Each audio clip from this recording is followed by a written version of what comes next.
ನಮಸ್ಕಾರ, ಹರೀಶ್ ಶ್ರೀನಿವಾಸ. ಇವತ್ತು ಬೂದ್ಗುಂಬಳಕಾಯಿ ಹಲ್ವಾ ಮಾಡೋಣ. ಕಾಶಿ ಹಲ್ವಾ ಅಂತಾರೆ. ಇದು ಕುಂಬಳಕಾಯಿ, ಇದು ಚೆನ್ನಾಗಿ ತೊಳೆದು ತುರಿದು ಇಟ್ಕೋಬೇಕು. ನೋಡಿ, ಈ ರೀತಿ ತುರಿದಿದ್ದೀನಿ. ಇದರಲ್ಲಿ ಬರೋ ನೀರನ್ನು ಹಂಗೆ ಇಟ್ಕೋಬೇಕು. ಇದು ಮುಂದೆ ಬೇಕಾಗುತ್ತೆ. ಈಗ ನೋಡೋಣ ಹೆಂಗೆ ಮಾಡೋದು ಅಂತ.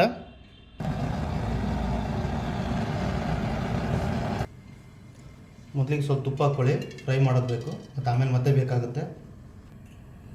ತುಪ್ಪ ಕಾದಿದೆ, ಈಗ ಹಾಕೋಣ.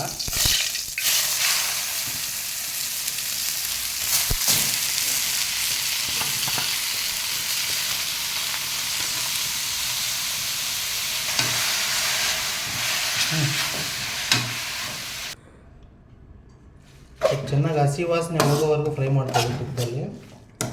ನಿಮಗೆ ಕಡಿಮೆ ಅನ್ನಿಸ್ತು ಅಂದರೆ ಹಾಕ್ಕೊಳ್ಳಿ, ಪರವಾಗಿಲ್ಲ. ಸ್ವಲ್ಪ ತುಪ್ಪ ಹಾಕ್ಕೊತಿದ್ದೀನಿ, ಕಡಿಮೆ ಅನ್ನಿಸ್ತಾ ಇದೆ ನಮಗೆ.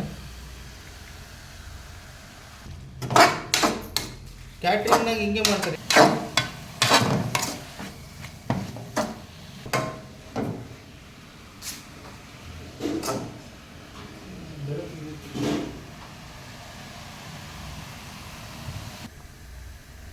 ನೋಡಿ, ಹಸಿ ವಾಸನೆ ಎಲ್ಲ ಹೋಗಿದೆ. ಇದರಲ್ಲಿ ಅವಾಗಲೇ ಇಟ್ಟಿದ್ನಲ್ಲ ನೀರು, ಅದು ಮಿಕ್ಸ್ ಮಾಡ್ಕೊಳ್ಳೋಣ. ನೀರು ಸ್ವಲ್ಪ ಕುದಿಯೋದಕ್ಕೆ, ಸ್ವಲ್ಪ ಚೆನ್ನಾಗಿ ಕುದಿಲ್ಲ ಅಂತ ಅಷ್ಟೇ. ಸ್ವಲ್ಪ ಮೆತ್ತಗಾದರೆ ಚೆನ್ನಾಗಿ. ಇದೇ ನೀರು ಏನಕ್ಕೆ ಹಾಕ್ಬೇಕಂದ್ರೆ ಒಳ್ಳೆ ಸ್ಮೆಲ್ ಬರುತ್ತೆ, ಪರಿಮಳ ಬರುತ್ತೆ, ಅದಕ್ಕೋಸ್ಕರ.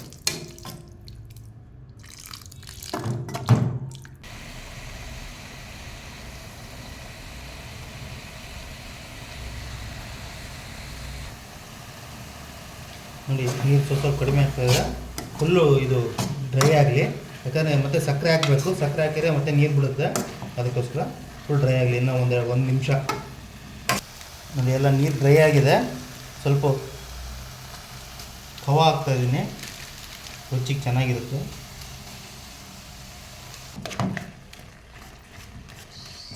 ಖವ ಚೆನ್ನಾಗಿ ಮಿಕ್ಸ್ ಮಾಡ್ಕೊಳ್ಳಿ. ನೋಡಿ ಹೆಂಗೆ ಒಳ್ಳೆ ಪರಿಮಳ ಬರ್ತಾಯಿದೆ. ಮಿಕ್ಸ್ ಮಾಡ್ಕೊಳ್ಳಿ. ನೆಕ್ಸ್ಟ್ ಮತ್ತೆ ನಿಮ್ಗೆ ಯಾವುದು ಐಟಮ್ ಮಾಡಬೇಕು ಅನಿಸುತ್ತೆ ಒಂದ್ಸಲ ಕಮೆಂಟಲ್ಲಿ ಹಾಕಿ. ನಿಮ್ಗೆ ಯಾವ್ದು ಬೇಕೋ ಅದು ಮಾಡ್ಕೊಂಡು ತೋರಿಸ್ತೀನಿ. ಒಂದು ಕಪ್ ಸಕ್ಕರೆ ಹಾಕ್ಕೊಳ್ಳಿ, ನಿಮ್ಮ ಸಿಹಿ ಅನುಸಾರವಾಗಿ.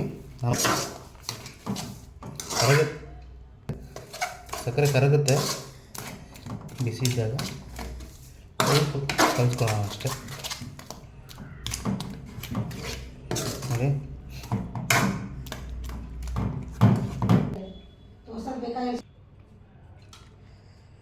ಸ್ವಲ್ಪ ಡ್ರೈ ಫ್ರೂಟ್ಸ್ ತುಪ್ಪದಲ್ಲಿ ಹುರ್ಕೊಳ್ಳೋಣ.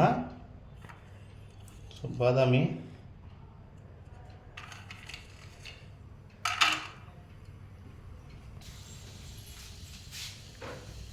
ಸ್ವಲ್ಪ ಗೋಡಂಬಿ,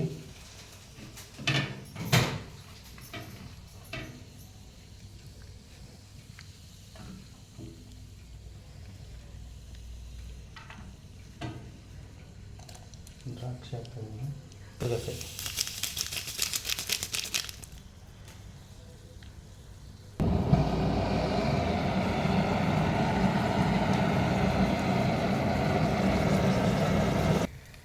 ಚೆನ್ನಾಗಿ ಡ್ರೈ ಫ್ರೂಟ್ಸ್ ತುಪ್ಪ ಒಗ್ಗರಣೆ ನೋಡಿ ಚೆನ್ನಾಗಿ ಕಾಣಿಸ್ತಾ ಇದೆ. ನೆಕ್ಸ್ಟ್ ಟೈಮ್ ನಿಮ್ಗೆ ಏನು ಬೇಕು ಹೇಳಿ, ಆ ವಿಡಿಯೋನ ಮಾಡಿಕೊಡ್ತೀನಿ. ಥ್ಯಾಂಕ್ಸ್, ಶ್ರೀಹರಿ ಕ್ಯಾಟರಿಂಗ್ಸಿಂದ.